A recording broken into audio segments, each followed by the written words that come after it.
मेरे प्रिय साथियों नमस्कार। तो आज हम विष्णु दिगंबर पुलस्कर जी का जीवन परिचय आपको बताने जा रहे हैं, जो बहुत ही दुखदपूर्ण है। तो इनका बाल्यकाल सबसे पहले हम देख लेते हैं।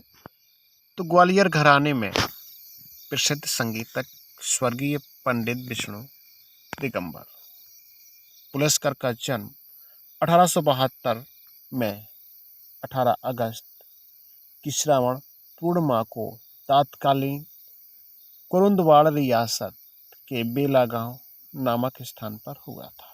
तो इनका जन्म बेला गांव नामक स्थान पर हुआ था। इनके पिता का नाम दिगंबर गोपाल और माता का नाम गंगा देवी था। तो इनके पिता का नाम दिगंबर गोपाल और माता का नाम गंगा देवी था। उन्होंने पंडित जी को एक अच्छे स्कूल में भेजना शुरू किया, मतलब इन्हें, किंतु अभाग्यवश दीपावली के दिन आतिशबाजी के कारण इनकी आंखें खराब हो गई। रिजल्ट क्या निकला कि इनका जो अध्ययन है बीच में ही इन्हें छोड़ना पड़ा। आंख के बिना तो कोई कार्य वैसे भी नहीं होता, आप लोग जानते हैं, और आंख के बिना इन्हें कोई धंधा नहीं मिला,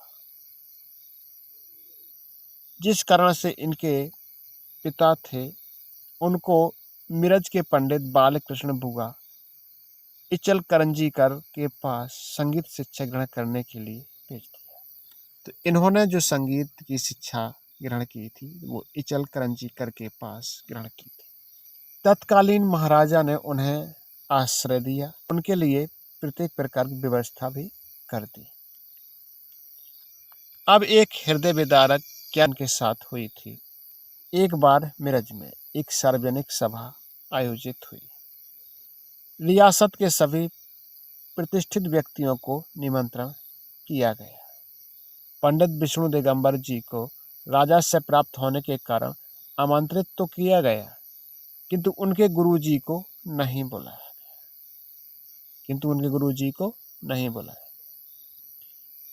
इसे देखकर पंडित जी बड़े आश्चर्य में पड़ गए और इसका कारण जानना चाहा। तो पूछने पर उन्हें आश्चर्यजनक उत्तर मिला कि अरे वे तो गवैये हैं, उन्हें क्या आमंत्रित किया जाए। अपने पूज्य गुरु और गवैयों के विषय में कहे गए ऐसे वाक्य उनके हृदय में घर कर गए और वे आश्चर्यपूर्वक सोचने लगे कि अरे समाज तो गवैयों के बारे में ये क्या सोचता है। गवैयों या संगीतज्ञों की तो बहुत दयनीय दशा है। पंडित जी ने उसी क्षण संगीतज्ञों की दयनीय दशा सुधारने या समाज में संगीत को उच्च स्थान दिलाने के लिए तथा संगीत का प्रचार प्रसार करने का अब दृढ़ निश्चय कर लिया, क्योंकि उनके दिल में ये बात घर कर गई कि वो तो गवैये हैं। अब गवैये हैं तो मतलब उन्हें नीचा दिखाया गया।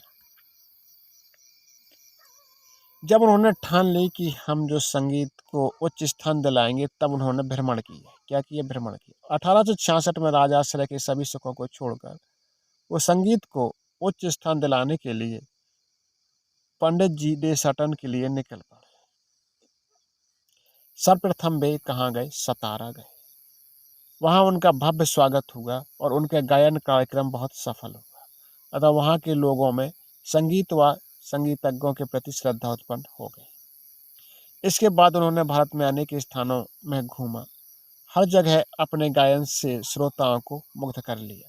उल्लेखनीय नाम बड़ौदा गए, ग्वालियर गए, दिल्ली, भरतपुर, लाहौर, श्रीनगर, इलाहाबाद आदि गए।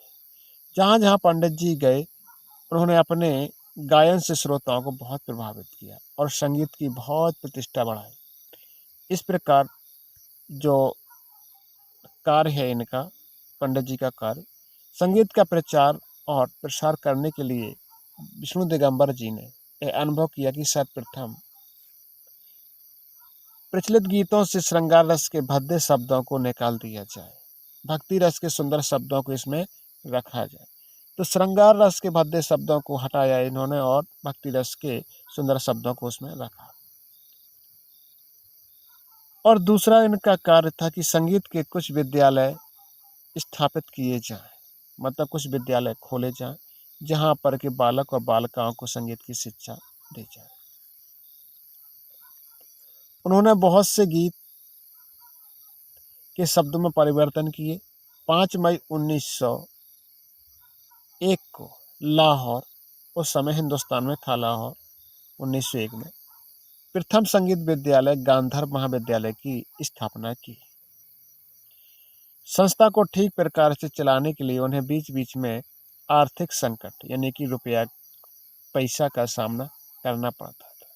संगीत कार्यक्रमों से जो कुछ उन्हें धन मिलता था वो सारा का सारा उस विद्यालयों में लगा देते थे। प्रारंभ में कई दिनों तक विद्यालयों में कोई भी व्यक्ति प्रवेश के लिए नहीं आया, किंतु पंडित जी निराश नहीं हुए। स्कूल के समय जब वो स्वयं तानपूरा लेकर अभ्यास करते थे तो कुछ दिनों के बाद जो विद्यार्थियों की संख्या धीरे धीरे बढ़ती चली गई। ऐसे ही समय में उन्हें अपने पिता की मृत्यु का दुखद समाचार प्राप्त हुआ। वे विद्यालय के कार्यों में इतने व्यस्त थे कि वो पिता की मृत्यु पर घर भी नहीं जा सके। 1908 में पंडित जी ने मुंबई में गांधर्व महाविद्यालय की एक शाखा खोली। वहां पर उन्हें लाहौर की तुलना में अधिक सफलता मिली। विद्यार्थियों की संख्या काफी बढ़ गई। लगभग 15 वर्षों तक विद्यालय का कार्य सुचारू रूप से चलता रहा। अपना निजी भवन लेने में विद्यालय को काफी कर्ज लेना पड़ा। काफी समय तक जब उन्होंने ऋण नहीं चुकाया, भवन लिया था वो ऋण में भी डूब गया यानी चला गया। विद्यालय बंद हो गया। तब पंडित जी का ध्यान राम नाम की ओर आकर्षित हुआ और वे गेरुआ वस्त्र पहन करके रघुपति राघव राजा राम हर समय मस्त रहते थे, यही गाते रहते थे। इसके बाद वे नासिक चले गए। वहां उन्होंने राम नाम आश्रम की एक स्थापना की। वैदिक काल में प्रचलित जो आश्रम प्रणाली के आधार पर पुलस्कर जी ने लगभग 100 शिष्यों को तैयार किया और उनके अधिकांश शिष्य उनके साथ ही रहते थे। उनके खाने पीने रहने शिक्षा का प्रबंध वो निःशुल्क करते थे। उनके शिष्यों में PBA कसालकर, पंडित ओमकार नाथ ठाकुर, PBR देवधर और PBN ठकार, PBN पटवर्धन आदि नाम विशेष रूप से उल्लेखनीय है। अब तक ये शिष्य दिवंगत हो चुके थे, किंतु इनके शिष्यों के शिष्य संगीत प्रचार कर रहे थे। उस समय तक गीत को लिखने के लिए कोई स्वर लिपि पद्धति न थी, इसलिए इन्होंने एक स्वर लिपि की रचना की जो विष्णु दिगंबर स्वर लिपि पद्धति के नाम से विदित है। कुल मिलाकर उन्होंने लगभग 50 पुस्तकें लिखी, जैसे संगीत बाल प्रकाश, 20 भागों में राग प्रवेश, संगीत शिक्षा, महिला संगीत। जनता में शीघ्र संगीत प्रचार प्रसार करने के लिए कुछ समय तक संगीतामृत प्रवाह नामक मासिक पत्रिका का प्रकाशन भी करते रहे। सन 1930 में उन्हें लकवा मार गया। फिर भी वे अपनी कार्य क्षमता के अनुकूल संगीत में सेवा करते रहे। अंत में उन्हें 21 अगस्त सन 1931 को उन्होंने अपने प्राण त्याग दिए। उनके 12 पुत्र हुए। उनमें से 11 पुत्रों की मृत्यु बालावस्था में ही हो गई थी। तो कितने पुत्र थे उनके? 12। कितने उनके दिवंगत हो गए थे? तो 11। पंडित जी के केवल एक पुत्र दत्तात्रेय विष्णु पुरस्कार अपने जीवन के 35 वर्षों तक संगीत की सेवा करते रहे, किंतु ईश्वर की विडंबना को कौन जाने। सन 1955 में विजयदशमी को उनका भी देहांत हो गया। वर्तमान समय में शास्त्रीय संगीत का जो प्रचार है, इसका मुख्य श्रेय श्रद्धेय पंडित विष्णु दिगंबर पुलस्कर जी को जाता है। उनके सपनों का साकार रूप आज हमें दिखाई पड़ रहा है। स्कूल, कॉलेज और विश्वविद्यालयों में संगीत सिखाए जाने की कल्पना उन्होंने 1901 में की थी। संगीत जगत उनका सदैव ऋणी रहेगा और श्रद्धा से उनका नाम स्मरण करेगा।